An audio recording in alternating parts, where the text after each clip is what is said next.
গত বুধবার রাতে সফল উদ্যোক্তা তনি এক সংবাদ সম্মেলনে বারিশা হক, তার স্বামী সীমান্ত, চিত্রনায়িকা শবনম বুবলী এবং অন্যান্য মিডিয়া ব্যক্তিত্বের বিরুদ্ধে প্রতারণার অভিযোগ আনেন।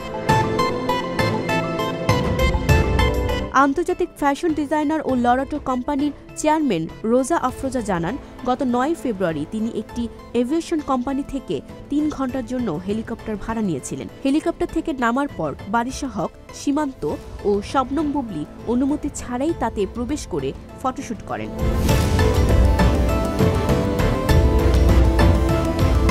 তিনি আরও জানান, ফটোশুটে বাধা দিতে গেলে বারিশা হক ও হেলিকপ্টারের দায়িত্বে থাকা রিপন তার সঙ্গে খারাপ ব্যবহার করেন, যা তার কাজের ক্ষতির কারণ হয় এবং তিনি প্রতারিত বোধ করেন।